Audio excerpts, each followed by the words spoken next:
আসসালামু আলাইকুম রহমতুল্লাহ। প্রিয় বন্ধুগণ,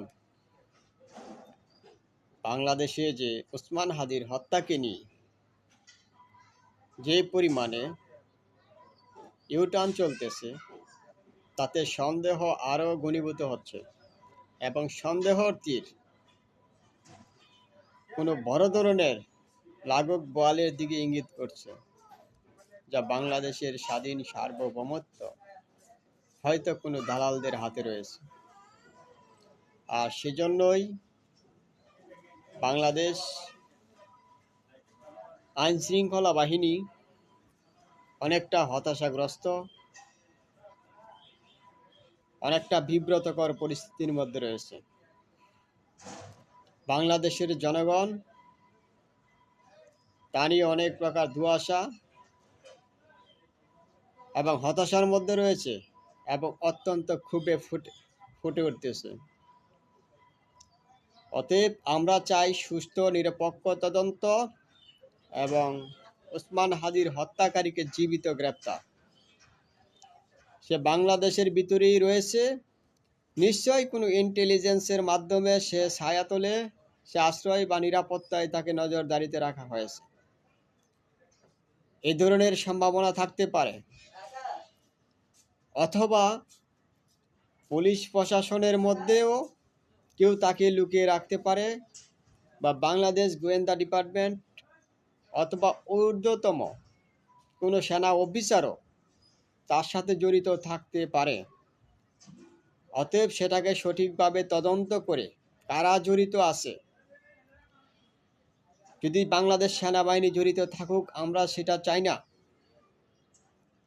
অতএব কোনো সেনা অফিসার জড়িত থাকুক আমরা সেটা চাই না, বা কোনো সেনা অফিসার বা কোনো পুলিশ অফিসার বা কোনো গোয়েন্দা অফিসার কেউ যেন কোনো অপরাধীকে কোনো আশ্রয় প্রশ্রয় দেওয়ার চেষ্টা না করে, বা কোনো অপরাধীকে বাঁচানোর চেষ্টা যদি করে থাকে তার বিরুদ্ধেও তদন্ত করে আইনগতভাবে ব্যবস্থা গ্রহণ করার জন্য বাংলাদেশ সরকারের প্রতি আহ্বান জানাচ্ছি। কারণ বাংলাদেশে একের পর এক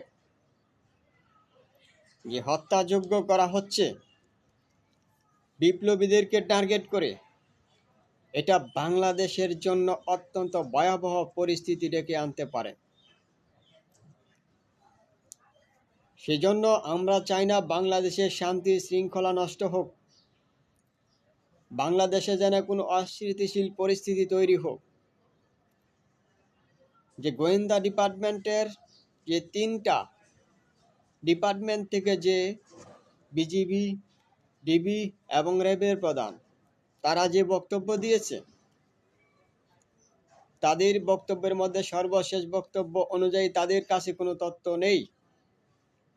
তাতে বোঝা যাচ্ছে নিশ্চয়ই সেটাকে আড়াল করার জন্য বা হত্যাকারীকে বাঁচানোর জন্য ভিন্ন রকমের কোনো ইউটার্নের সুর পাওয়া যাচ্ছে, অথবা এটাকে আড়াল করার জন্য বা ওই ফয়সাল খুনিকে বাঁচিয়ে দেওয়ার জন্য অথবা ভারতে পাচার করে দেওয়ার জন্য বিভিন্ন ধরনের এক ষড়যন্ত্রে লিপ্ত থাকতে পারে। আমরা চাই ওসমান হাদির হত্যাকারীকে যেন জীবিত গ্রেপ্তার করা হয় এবং তাকে বাঁচানোর জন্য যারাই চেষ্টা করুক তাদের বিরুদ্ধে ব্যবস্থা গ্রহণ করার জন্য বাংলাদেশ সরকারের প্রতি আহ্বান জানাচ্ছি।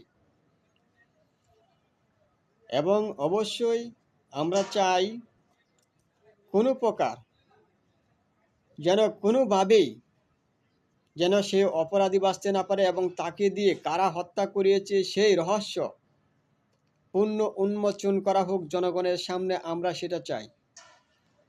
এবং প্রকৃত ন্যায় ইনসাফের সাথে বিচার করা হোক, যেন এই ধরনের কোনো অপরাধ বাংলাদেশে যেন দ্বিতীয়বার করতে দুঃসাহস না করে, এবং যারাই এই সমস্ত অন্যায় এবং অপরাধের সাথে জড়িত আমরা তাদের বিচার চাচ্ছি এবং আমরা জনগণ তার বিচার চাই।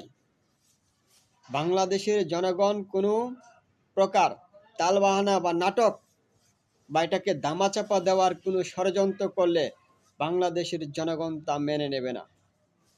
তাই আমরা আহ্বান জানাচ্ছি, বাংলাদেশের গোয়েন্দা ডিপার্টমেন্ট যথেষ্ট চতুর এবং যথেষ্ট পরিমাণে সক্রিয় রয়েছে আমরা জানি, যে কোনো অপরাধীদের ধরতে বাংলাদেশের গোয়েন্দা বিভাগ অত্যন্ত তৎপর ও অগ্রসর।